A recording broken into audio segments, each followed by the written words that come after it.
जी दोस्तों, आज ज़िक्र करेंगे एच पाइलोरी। एच पाइलोरी है क्या? इसकी तशख़ीस में बुनियादी गलतियाँ कहाँ होती हैं? इसके इलाज में हम कहाँ ऐसा स्टेप लेते हैं कि इसका इलाज इनअफ़ेक्टिव हो जाता है?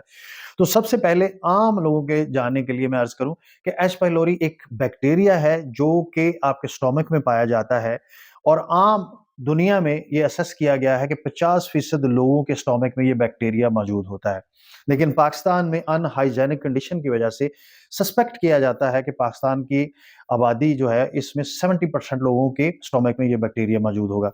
तो जब किसी भी स्टोमक में ये बैक्टीरिया मौजूद हो, तो इब्तदाई तौर पर ये स्टोमक के लिए नुकसानदेह नहीं होता, लेकिन जब ज़्यादा देर तक रहे, तो फिर ये 3 स्टेजेस पे जाके आपके स्टोमक को डिस्टर्ब करता है। सबसे जो पहला स्टेज है स्टोमक को डिस्टर्ब करने का, वो गैस्ट्राइटिस है।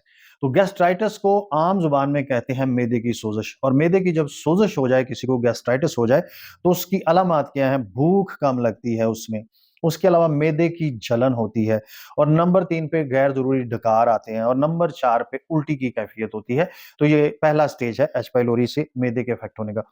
दूसरा स्टेज एच पाइलोरी से मैदे के इफ़ेक्ट होने का है, वो है अल्सर।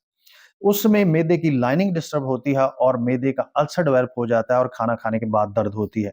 और जब खाना खाने के 2 से ढाई ढाई घंटे बाद आपको दर्द हो, तो फिर ये कन्फर्म है कि आपके मैदे के साथ जो छोटी आंत का हिस्सा जुड़ा है, जिसको ड्यूोडेनम कहते हैं, उसका अल्सर आपको डेवलप हो गया है। और नंबर 3 पे खुदा ना करे किसी को हो कि जब एच पाइलोरी से आपका मैदा अफेक्ट हो जाता है, तो नंबर 3 स्टेज है स्टोमक कैंसर और इसमें स्टोमक का कैंसर हो जाता है।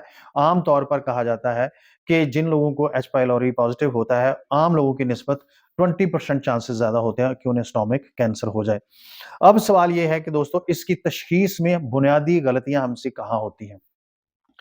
तो बहुत सारे लोग इसकी तशख़ीस खून के टेस्ट के ज़रिए करवाते हैं। दोस्तों खून के टेस्ट के ज़रिए से इसकी तशख़ीस मुमकिन नहीं है सही तौर पर।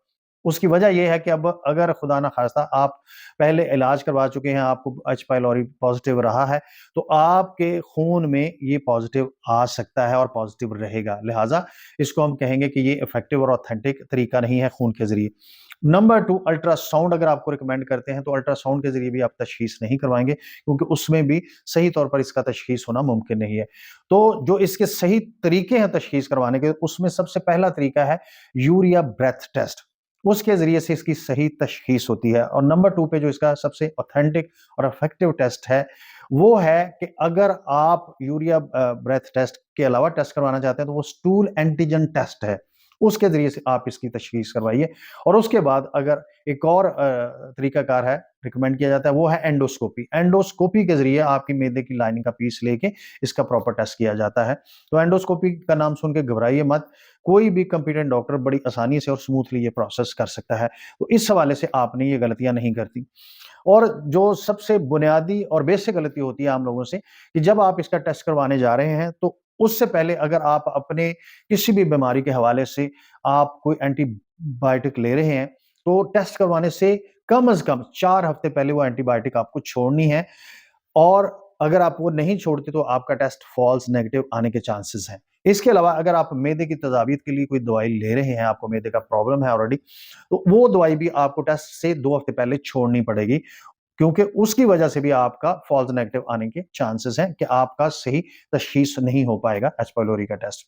इसके बाद दोस्तों अगर आप ये टेस्ट करवाते हैं और फिर उसके बाद आप ट्रीटमेंट की तरफ जाते हैं, तो वहाँ पे आपको क्या गलतियाँ अमूमन जो लोग करते हैं, सबसे पहली जो आपको उसमें प्रॉब्लम आती है, बैरियर आता है, वो एंटीबायोटिक रेज़िस्टेंस है। आपके जिस्म में एंटीबायोटिक रेज़िस्टेंस होती है क्योंकि हम नज़ला, ज़ुकाम, खाँसी और चेस्ट इन्फेक्शन के हवाले से एंटीबायोटिक लेते रहते हैं और उस एंटीबायोटिक की वजह से जब हम वो एंटीबायोटिक लेते हैं ट्रीटमेंट एच पाइलोरी के लिए, तो उसमें हमारे जिस्म में वो रेजिस्टेंस होती है, तो उस वजह से वो हमारा ट्रीटमेंट इफेक्टिव नहीं होता।